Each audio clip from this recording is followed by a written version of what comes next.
نئے ٹیکس لگیں گے. اس وجہ سے بھی بجلی, گیس, پیٹرول کی قیمتیں بڑھیں گی. آئی ایم ایف نے بھی کہا یہ سب کچھ بڑھائیں. اسٹیٹ بینک نے شرح سود میں 10.75 سے بڑھا کر اس کو 12.25% کر دیا.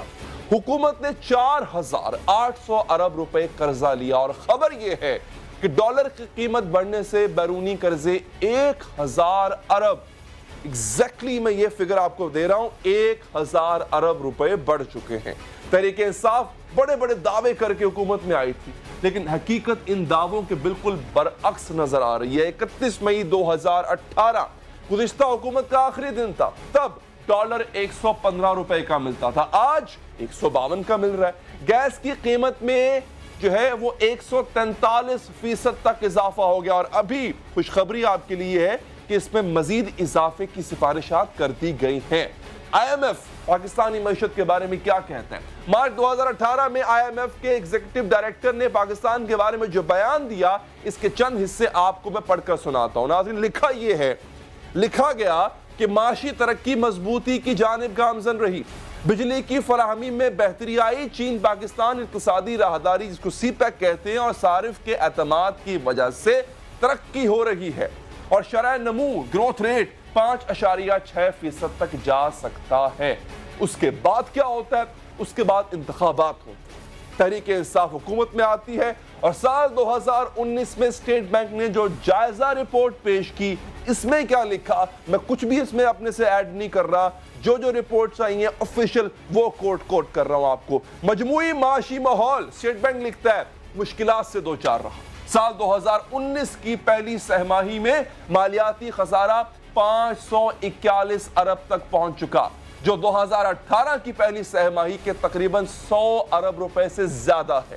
ایک جانب بے پناہ مہنگائی, اشیاء کی بڑھتی ہوئی قیمتیں جن کے مزید بڑھنے کا بھی امکان ہے, اور دوسری جانب تحریک انصاف کے پاس صرف وعدے ہیں اور دعوے ہیں, عملی طور پہ فی الحال گراؤنڈ پہ نظر نہیں آ رہا. یہ بار بار کہہ رہی ہے. انہی وعدوں اور دعووں کا پورا نہ ہونا مسلم لیگ نون کی رہنما مریم نواز کیش کرانے کی, اس پہ بات کرنے کی اور عوام کو اٹھانے کی, عوام کو اجاگر کرنے کی کوشش کر رہی ہیں. اب مریم نواز شریف نے خاموشی توڑی ہے, تو اس کے خاموشی کے اثرات کہاں تک جائیں گے. ہمیں جوائن کیا ہے محترمہ عظمہ بخاری صاحبہ نے, مسلم لیگ نون کی رہنما ہیں. آپ کا بہت بہت شکریہ عظمہ صاحبہ.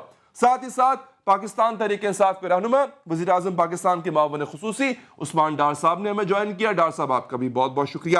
مریم صاحبہ بولی, آپ پہ تنقید کی, اچھا کسی اور ایسی چیز کا ذکر نہیں کیا جس پہ پولیٹکس ہو سکے. جو باتیں مریم صاحبہ نے کی ہیں ڈار صاحب, اس سے اختلاف تو نہ میں کر سکتا ہوں نہ آپ کر سکتے ہیں. مہنگائی بڑی ہے, غریب کی کمر ٹوٹی ہے, کیا کہیں گے آپ؟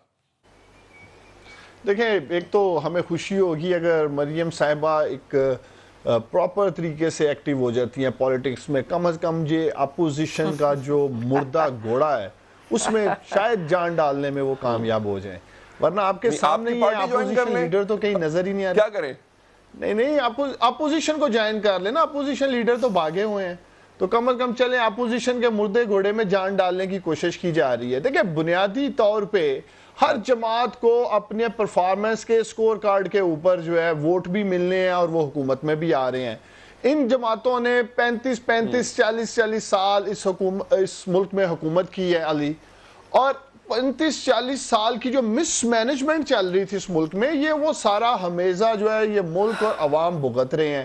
یہ پچھلے ایک سال میں جو آرٹیفیشلی انہوں نے اکانومی کو مینج کر رکھا تھا, اس مصنوعی اکانومی کے غبارے میں سے یہ پہلے 8-9 ماہ میں ہوا نکل رہی ہے. ہم نے کیا سچ کیا ہے؟ دیکھیں, ہم نے آ کے کوئی 1300 ارب کے گردشی قرضے نہیں چڑھا دیے, ہم نے آ کر کوئی 30,000 ارب کے قرضے نہیں لے لیے, ہم نے آ کے کوئی $100 بلین کے قرضے نہیں لیے. یہ $20 بلین کا کرنٹ اکاؤنٹ ڈیفیسٹ ہمارا نہیں تھا, 2300 ارب روپے کا فسکل ڈیفیسٹ یہ ہمارا نہیں تھا. یہ سمجھنے کی ضرورت ہے.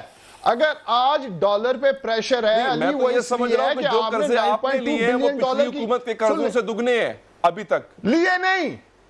سمجھنے کی ضرورت ہے. قوم کو حقائق بتائیں علی, ہم نے قرضے نہیں لیے. جیسے آپ کہہ رہے ہیں بیکاز آف ڈیویلویشن وہ اوپر چلے گئے ہیں, لیکن ڈیویلویشن کی کیوں ہے ہم نے؟ ان 100 ارب ڈالرز کی وجہ سے کرنی پڑی ہے. $20 بلین. میں اس کی بات نہیں کر رہا جو پڑے بڑھ گئے, میں اس کی بات کر رہا ہوں جو آپ لے رہے ہیں.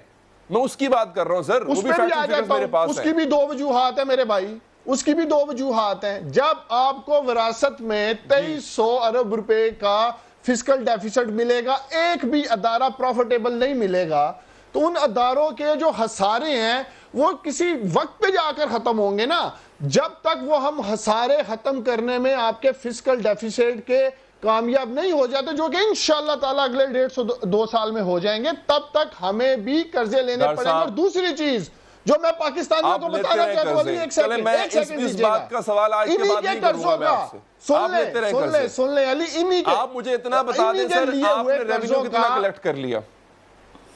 میں اس پہ آ رہا ہوں, سن لیں نا ذرا, حقائق ہیں, تلخ ہیں, سننے ہوں گے. 1900 ارب روپیہ جو سالانہ ہم لوگ سود ادا کر رہے ہیں وہ ان لوگوں کے لیے ہوئے قرضہ جات کا ہے. 6 ارب روپے روزانہ جو سود دیا جا رہا ہے وہ عمران خان نے نہیں, یا عمران خان کی حکومت نے قرضے نہیں لیے تھے, ان لوگوں نے لیے تھے. جو پیسے ہمیں لینے پڑ رہے ہیں وہ ڈیٹ سرونگ کے لیے لینے پڑ رہے ہیں, اور جو خسارے ہمارے آنے سے پہلے کے چل رہے تھے اس وجہ سے لینے پڑ رہے ہیں. چلیں عظمہ صاحبہ, یہ مریم صاحبہ کی جو ایک باقاعدہ واپسی ہوئی ہے, ڈیفینیٹلی یہ آپ کے لیے, آپ کی پارٹی میں نئی جان پھونک دے گی. لیکن ایک بات کہ اس چیز کو حکومت اگر ڈیفینڈ نہیں کر پا رہی کہ مہنگائی بڑی ہے, تو شاید آپ بھی یہ ڈیفینڈ نہ کر پائیں, اور آپ اس دعوے کو شاید بار بار نہ دہرا سکیں کہ آپ کے دور میں دودھ شہد کی نہریں بہہ رہی تھیں, کیونکہ آپ پہ الزام یہ ہے کہ جاتے وقت آپ نے بھی معیشت کا بیڑا غرق کیا تاکہ اگلی حکومت کے لیے مزید مشکلات پیدا ہوں. یہ حکومت کہتی ہے, یہ تنقید آپ پہ ہوتی ہے.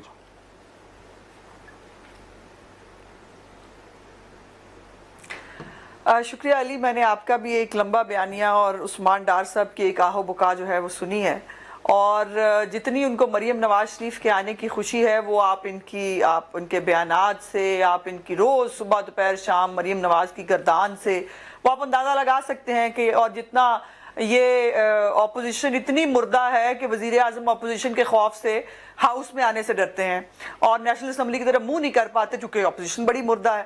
سو ان کی نیک خواہشات جو ہے وہ ان کا بڑا شکریہ. لیکن یہ جو ابھی اگر مگر فلانا یہ وہ, مجھے یہ بتائیے کوئی ایک عمران خان کی سپیچ نکالیے جب وہ نجات دہندہ بننے کے دعوے کر رہے تھے اس قوم کے, اور جب وہ کہہ رہے تھے, اور وہ برائے مہربانی ان کا کیلکولیٹر کہیں گم ہو گیا ہے, وہ برائے مہربانی ان کو دوبارہ دلوا دیں, جس کے اوپر وہ کھڑے ہو کر جو ہے وہ کیلکولیشن کر کے کہتے تھے اتنے 1000 ارب روپے کا جو ہے وہ ہو جا گیا, قرضہ ہو گیا ہے, ہر بچے پہ جو ہے وہ اتنا قرضہ ہے. وہ اب بتائیں نا ہر بچے پہ کتنا قرضہ ہے, ذرا مہربانی کریں. اور یہ جو چارٹ شیٹ دی ہے نا اسٹیٹ بینک نے کل, جو بقول ہمارے ادارہ تھا, پتہ نہیں اب وہ کس کا ادارہ ہے, اس نے جو چارج شیٹ دی ہے وہ کافی ہے ان کی کارکردگی دیکھنے کے لیے, کہ وہ بتا رہا ہے یہ نوٹ چھاپ رہے ہیں, وہ کہہ رہا ہے کہ یہ قرضے لے رہے ہیں, اور ہم نے قرضے لیے تھے ملک بنانے کے لیے. بھائی ان کو, آپ کو ہم نے بجلی پوری کر کے دی, دہشت گردی ختم کر کے دی, آپ کو ہم نے اکنامک گروتھ 5.8 پہ دی. ہمارے کتنے دور میں دودھ و شہد کی نہریں بہ رہی تھی, عام آدمی سے پوچھ لیں, جو اب واویلا کر رہا ہے کہ ہمیں پرانا پاکستان واپس کر دیں اور نئے پاکستان سے ان کی جان چھڑا دیں. اگر یہ نیا پاکستان تھا تو معاف کیجئے گا, یہ بڑا ڈراؤنا خواب ثابت ہوا ہے اس ملک کے لیے, اور اس ڈراؤنے خواب سے جو ہے وہ اب نجات پتہ نہیں ہمیں کیسے ملے گی. لیکن یہ بات مجھے یہ بتائیے کہ عمران خان صاحب نے کسی ایک تقریر میں کوئی اگر مگر کی تھی, انہوں نے کہا تھا وہ بڑی سپرلیٹو ڈگری بتاتے تھے, اتنا زیادہ پرابلم ہے, اور وہ ایک منٹ نا ڈار صاحب, ایسے نہ کیا کرے, ایسے نہ کیا کرے, اچھا نہیں لگتا, آپ معاون خصوصی ہیں, ایسے نہ کیا کرے, اچھا نہیں لگتا نا. اپنی باری پہ بات کرتے ہیں. میری گزارش آپ سے یہ ہے کہ عمران خان صاحب کا اقوال زری تھے, پہلا اقوال زری ان کا یہ تھا کہ جب ڈالر کی قیمت بڑھ جائے تو سمجھ لو کہ حکمران چور ہے. تو پھر اب اس وقت حکمران جو ہے وہ کہاں کر رہا چوری, اور وہ چوری جو ہے وہ آپ, یہ بھی ایک دوسرا اقوال زری یہ تھا کہ پتہ نہیں کتنے 1000 ارب روپے کی روزانہ کرپشن ہوتی ہے پاکستان میں. اب یہ بہت مشہور زمانہ صادق اور امین آ کے بیٹھے ہوئے ہیں, وہ رک گئی نا, وہ کرپشن تو اب نہیں, منی لانڈرنگ نہیں ہو رہی, وہ کرپشن نہیں ہو رہی کیونکہ عمران خان صاحب تشریف لے آئے ہیں. تو اب پاکستان کا یہ حال کیا کیوں ہے. ان کا ایک اور اقوال زری یہ تھا کہ جب کوئی کسی کو ایسا قتل ہو جائے کہ جو ٹریس نہ کر سکے تو پھر اس کا جو ہے وہ قاتل حکمران ہوتا ہے. اب ہر روز ابھی آج بھی وہ کل جو بچی ہے اسلام آباد والی اس کا جو ہے وہ مرڈر ہوا اتنا بےمانہ طریقے سے. آج ایک بادامی باغ میں فوٹیج آئی ہے, ایک بچی کو ایک آدمی جو ہے وہ انگلی لگا کے لے جا رہا ہے. اب میں کس کے ہاتھ پہ اپنا لہو تلاش کروں کہ آپ جب زینب کے لیے اور باقی لوگوں کے لیے کیونکہ ایسا واقعہ ہوتا تھا آپ فوراً سیاست چمکانے پہنچتے تھے. اور عمران خان صاحب کا تو وتیرہ یہ کہ وہ کسی سے تعزیت کرنا بھی مناسب نہیں سمجھتے, باقی تو خیر باتیں کہاں رہیں گی. سو اس لیے یہ جو آہو بکا ہے یہ کب تک, کبھی 100 دن پھر 3 مہینے پھر 6 مہینے, بھائی کب تک ہمارے اوپر جو ہے وہ یہ آپ ہمارے پیچھے چھپنے کی کوشش کریں گے.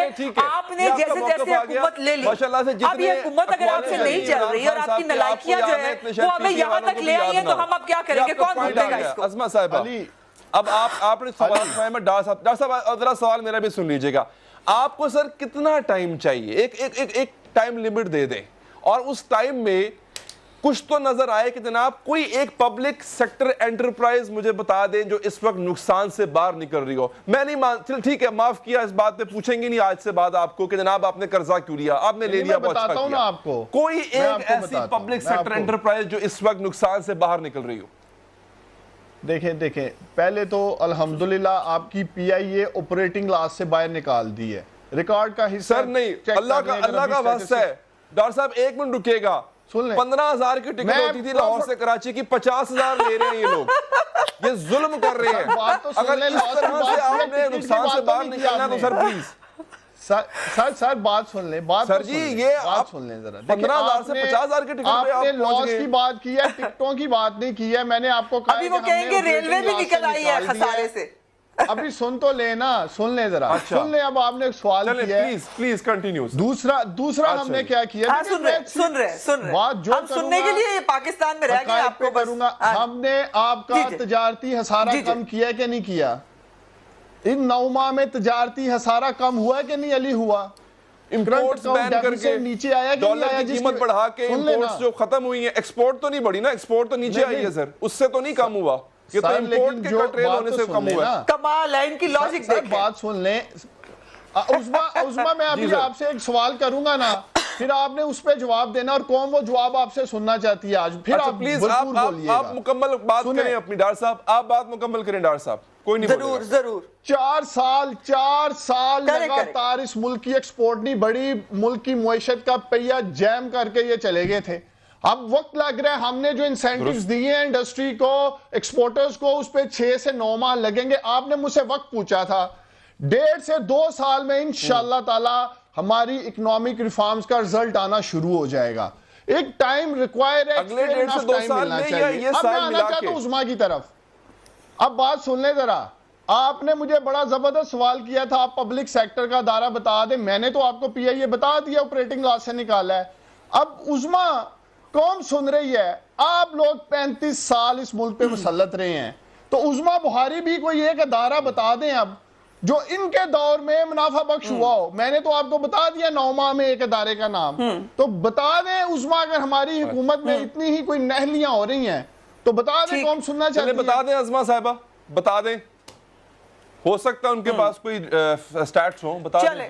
اب آپ میرا خیال ہے حوصلے سے عثمان ڈار صاحب جو ہے نا وہ میرا جواب بھی سن لیں گے.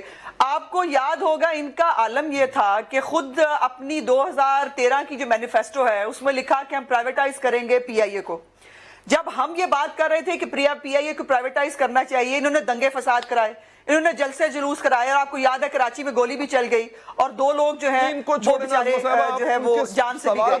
تو یہ مہربانیاں جو یہ کرتے ہیں ریلوے کو ہم نے منافع, 1 منٹ نا عثمان ایسے نہ کیا کرے, عثمان ایسے نہ کیا کرے, اچھا نہیں لگتا, اس لیے کہہ رہا ہوں, اچھا نہیں لگتا, بتا رہی ہوں نا, حوصلہ تو کرے نا. اس کے بعد ہم نے جو ریلوے ہے بھائی, بخاری تسلیم کرے گی کہ یہ نہل ترین حکومت تھی. تو بھائی اگر آپ سن لیں گے نا, اگر آپ سن لیں گے نا.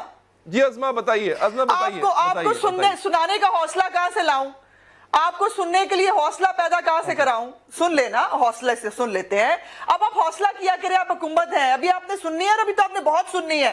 اور ابھی تو آپ نے ہمیں کنٹینر بھی جو ہے وہ دینا ہے اور کھانا بھی کھلانا ہے, اور ابھی تو جو ہے وہ آپ نے بہت ساری ابھی تو تقریریں جو ہے وہ مریم نواز کی بھی سننی ہے, تو تھوڑا سا ذرا حوصلہ اور وہ کرے. اب میری گزارش یہ ہے کہ ان کا ذرا نکال لیجئے ٹریک ریکارڈ کہ جو ریفارمز ہم اس ملک میں کرنے جا رہے تھے اس میں کیسے کیسے انہوں نے ہارڈر نہیں ڈالی. ریلوے کو او بھائی ایک منٹ نا, سکون تو لے لو. اب میں آپ کے ساتھ ریپڈ فائر کویسچن تو کھیل نہیں رہی, آپ سکون کریں گے, آپ تھوڑا سا خاموشی کریں گے تو جواب دوں گی نا.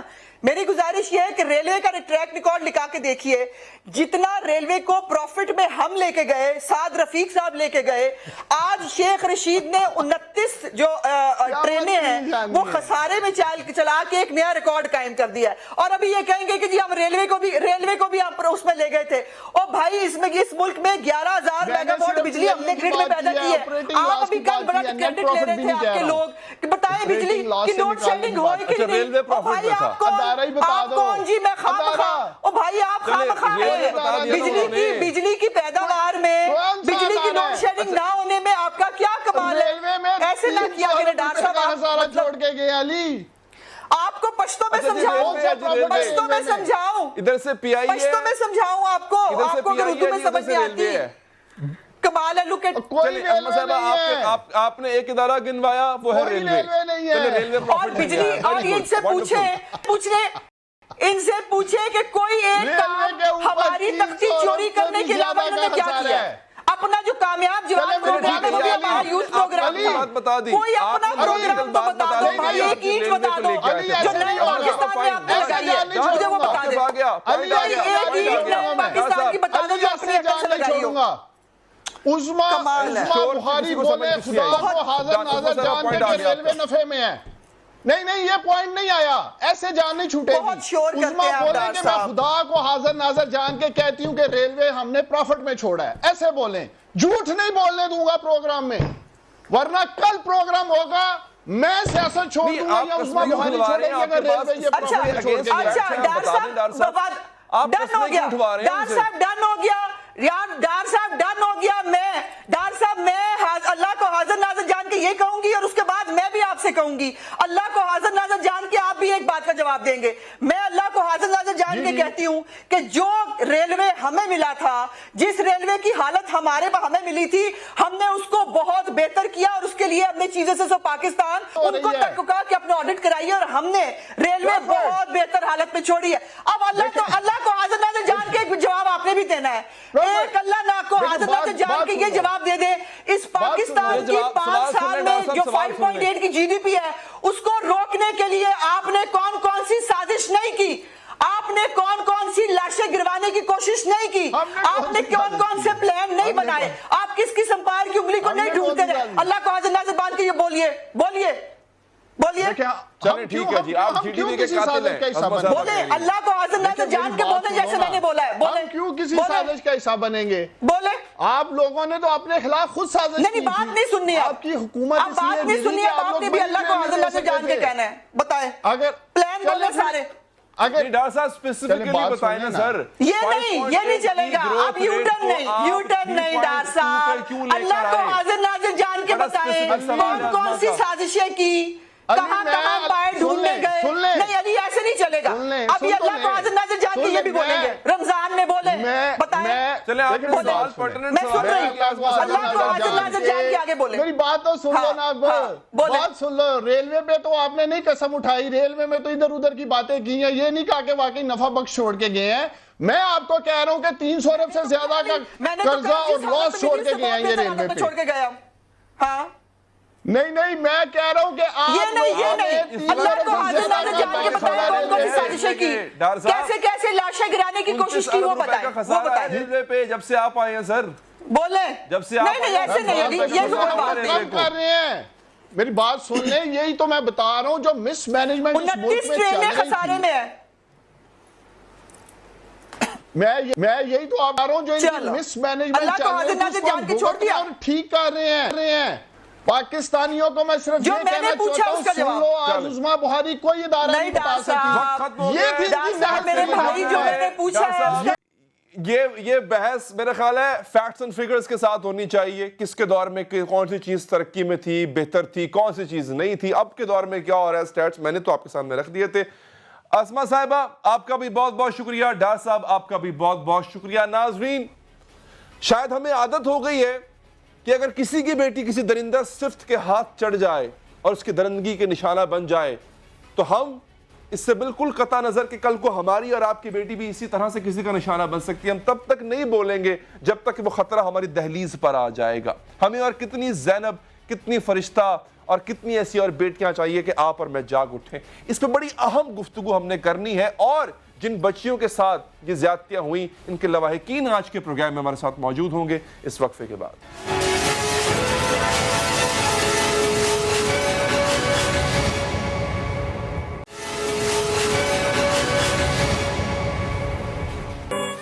بھائی صاحب, بات یہ ہے کہ ہمیں کتنی اور زینب اور فرشتہ چاہیے. ہم اپنے معصوم پھولوں کی حفاظت سے غافل کیوں ہو رہے ہیں؟ ہمارا معاشرہ بچوں کے ساتھ جو ظلم ہوتا ہے اس کا بدنما داغ سینے پر لیے کیسے زندہ ہے؟ آپ اور میں کس طرح اس رات چین کی نیند سو جاتے ہیں جب ہمیں پتہ ہوتا ہے کہ ہماری کسی بچی کو کسی درندے نے تار تار کر دیا. آج فرشتہ زیادتی اور قتل کیس میں ایس ایچ او اور دیگر اہلکاروں کے خلاف مقدمہ درج کر لیا گیا.